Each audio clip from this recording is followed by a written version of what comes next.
Olá, amigos de Cabo Verde, espero que estejam todos bem. Meu nome é Rogério Ataíde, sou professor e escritor. Falo aqui do Brasil, mas especificamente falo do Rio de Janeiro, falo de Copacabana. Quero agradecer à Faculdade de Ciências Sociais, Humanas e Artes da Universidade de Cabo Verde, à Cátedra Eugênio Tavares, ao Leitorado Brasileiro sediado em Cabo Verde, ao Instituto Camões. Muito obrigado a todos. Saúdo a todos e saúdo a todos também que participam da 6ª Jornada da Língua Portuguesa. Que bom participar. Gostaria, na verdade, de participar aí. Gostaria muito de estar em Cabo Verde, como havíamos nos programado no início do ano.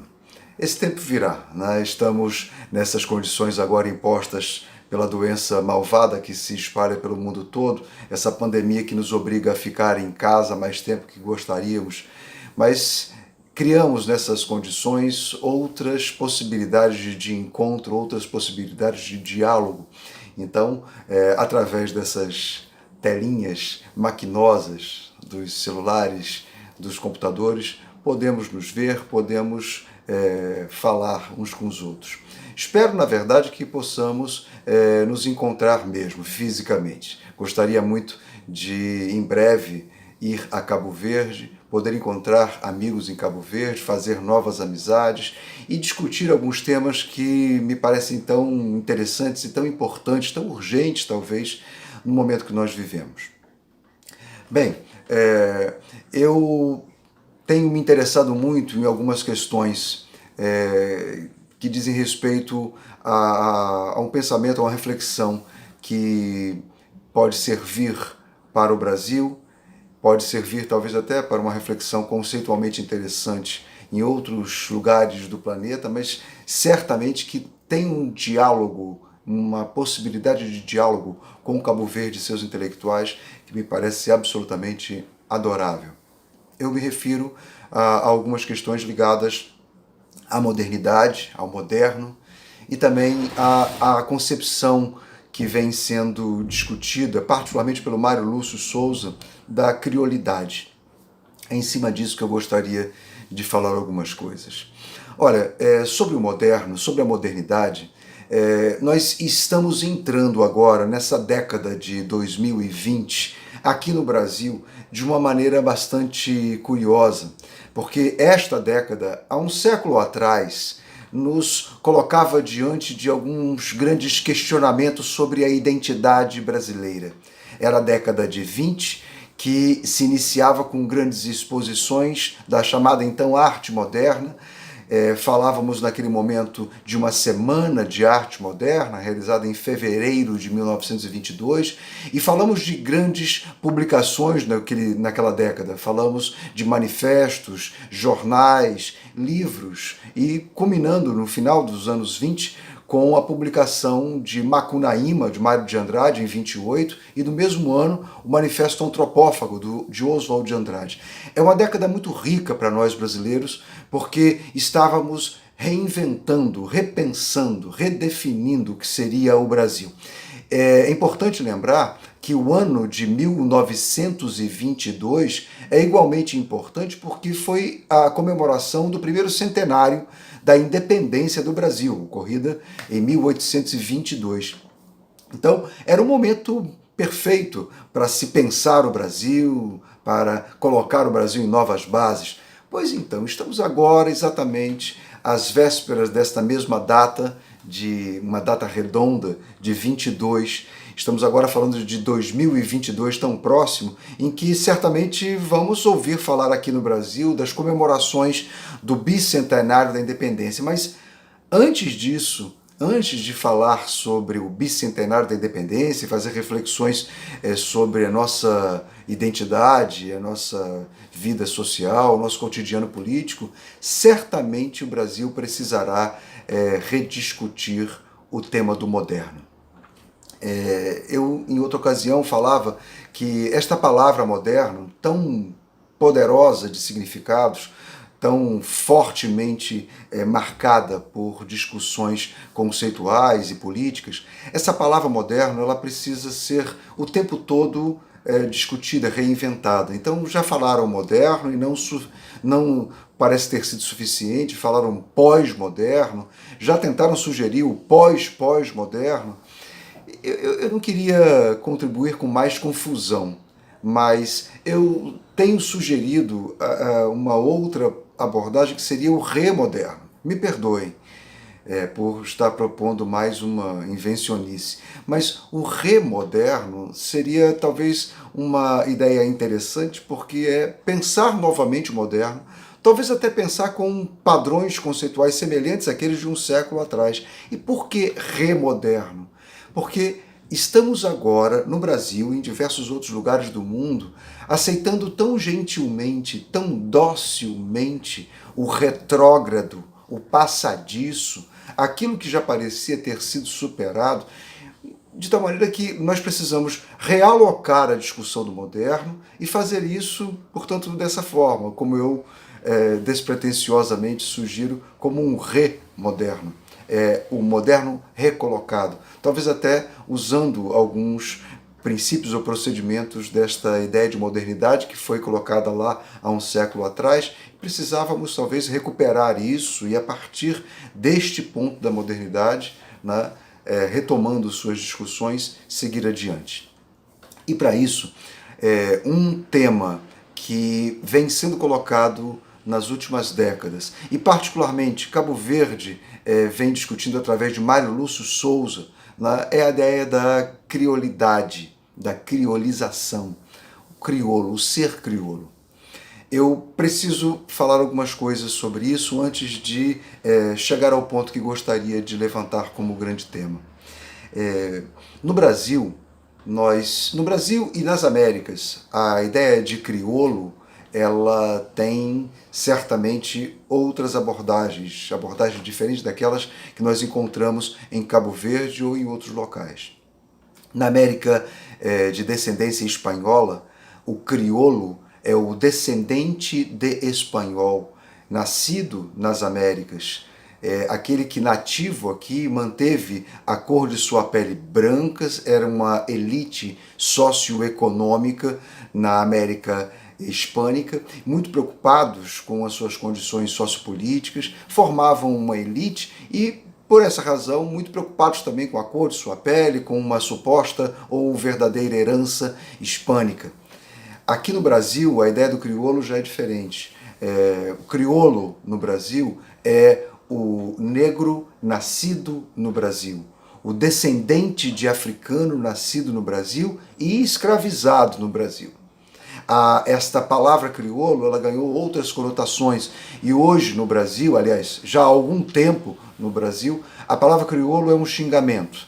A palavra crioulo é utilizada de forma abominável como uma palavra pejorativa. Não se usa essa palavra no Brasil sem, evidentemente, sofrer o apontamento de que isto é errado, que isso não se deve fazer.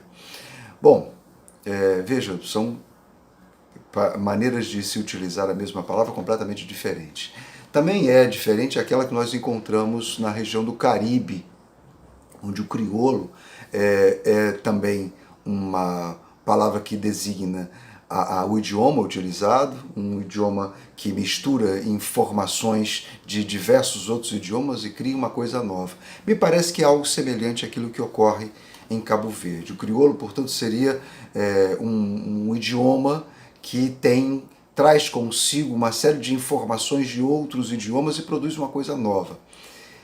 Só um pequeno lembrete. Isso de buscar informações ou de obter informações, buscar não, obter informações de diversas origens e produzir algo novo, esta foi uma ideia muito cara a Oswald de Andrade quando escreveu o Manifesto Antropófago. Nós, aqui no Brasil, podemos nos identificar desde 1928 com Oswald de Andrade com essa ideia de que somos fruto de uma grande mistura, uma grande miscelânea de informações e produzimos algo novo com isso. Bom, voltando então a esta concepção do crioulo, a ideia do crioulo, portanto, ela não é exatamente a ideia do mestiço. Quem nos chama a atenção para esta questão é Edouard Glissant, autor da Martinica, escreveu um livro importantíssimo falando sobre essa questão, que é a Introdução à Poética da Diversidade, ou Introdução à Poética do Diverso. Foi publicado aqui no Brasil pela Universidade Federal de Juiz de Fora em 2005, mas é um livro de 1995. Glissant, ele se refere à ideia da criolidade não como uma ideia do mestiço. Mestiço, para ele, teria uma outra percepção. Mestiço seria algo relativamente previsível. A criolidade seria imprevisível. Fala de algumas misturas de, como ele chama, de culturas compósitas, um composto de culturas. E, portanto, não se atém somente ao tema do idioma, mas da formação cultural. Eu acho isso extremamente importante e instigante para um pensamento teórico, um pensamento conceitual sobre nossa realidade, nossas condições modernas ou remodernas. Aquilo que nós podemos pensar e utilizar como pensamento, instrumento de pensamento para a nossa vida na atualidade. Eu acho que isso serve ao Brasil, e eu acho, não falo sem pretensão não, mas eu acho que isso serve de forma conceitual para uma reflexão sobre o humano no mundo agora. Porque há uma questão que incomoda no reverso da ideia do crioulo, da criolidade, que é o seu contrário, talvez, que é o puro. Isso me preocupa muito, eu acho que é bom que nos preocupemos com a ideia da pureza.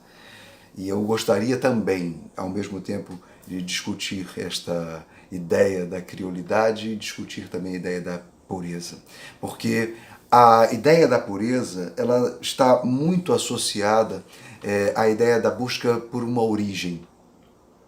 E é legítimo buscar uma origem, saber de onde vem. Esta é uma investigação, talvez uma angústia, que é muito própria dos humanos, de saber de onde vem, né, tentar dar algum tipo de explicação para si mesmo, para o grupo ao qual pertence, sabendo esta origem. Tá? Agora, essa origem talvez pura, ela remete também a um tempo, e a um tempo passado. E é um passado que liga os tempos do presente ao futuro.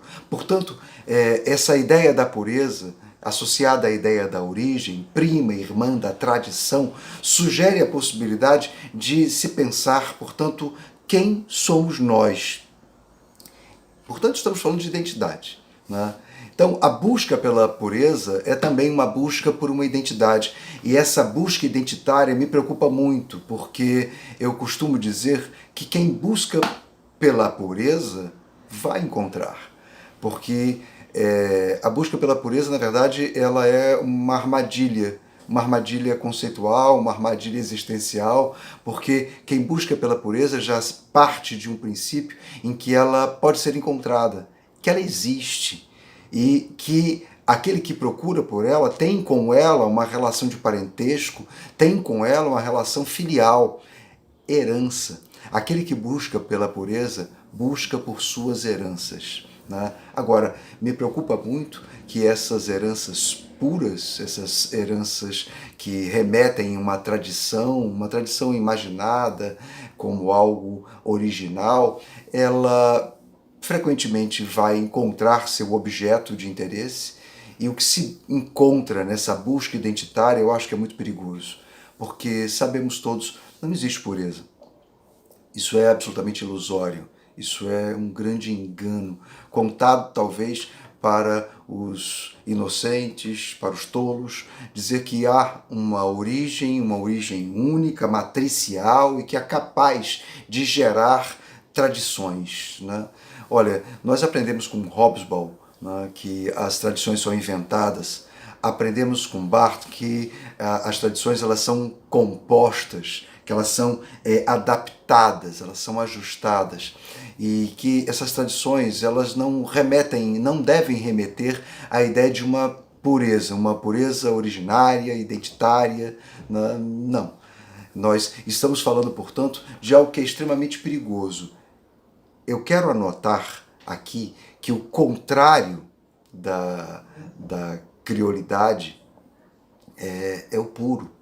E então estamos falando de algo que é extremamente arriscoso, como diria Guimarães Rosa, algo que é extremamente perigoso, porque estamos mexendo, lidando com uma série de princípios que são ao mesmo tempo estéticos, éticos, políticos, que dizem respeito a algo que é falso, que é a ideia de um puro, original, né? O que me permite pensar ou me parece permitir pensar, que a ideia da criolidade, ela é contrária, portanto, assumindo como contrária do puro, dessa origem pura, a ideia da criolidade nos coloca no mundo de maneira muito mais complexa, talvez muito mais inteligente, de forma muito provavelmente mais própria às condições que vivemos nós humanos. Por isso, gosto tanto de poder discutir a ideia da criolidade, né, como algo que transcende ao mestiço, porque o mestiço, segundo Glissant, seria algo relativamente previsível, enquanto a criolidade não, ela é imprevisível. Gosto também da ideia de pensar a criolidade a partir de um padrão em que não estamos falando somente de um idioma, mas muito mais do que isso, estamos falando de questões ligadas à cultura. E para além da questão da cultura, estamos falando sobre algo que é da existência do humano. Estamos no mundo como criaturas que têm a possibilidade de absorver informações culturais de origem diversa e produzir algo novo, e produzir algo que seja instigantemente novo. Eu acho que esta talvez seja uma das melhores possibilidades, então, de se pensar o moderno. Chego aonde eu quero. Me parece que o instrumento conceitual que a criolidade levanta, supõe, talvez seja extremamente interessante, e eu digo operacional, para uma reflexão do moderno. Então eu gostaria agora de amarrar essas pontas, lembrando desta percepção de modernidade desenvolvida no Brasil na década de 1920, particularmente com o Manifesto Antropófago de Oswald de Andrade. Estamos produzindo algo que é capaz de buscar informações em diversas partes, produzindo algo novo. Precisamos voltar a esta questão. Precisamos voltar ao tema de uma cultura que absorve tanto de tantas partes e produz algo novo. Mas veja, isso não é uma peculiaridade brasileira, me parece que não é uma peculiaridade cabo-verdiana, esta talvez seja uma peculiaridade humana. E por isso que me parece ser tão interessante, tão inteligente utilizar o pensamento cabo-verdiano da criolidade, né, como um artifício, uma artimanha para se pensar o humano nas condições que temos agora. Bom, eu gostaria muito de poder, falando essas coisas, discuti-las a partir desta fala, colocar estas questões como possibilidades de reflexão e a partir daí discutir.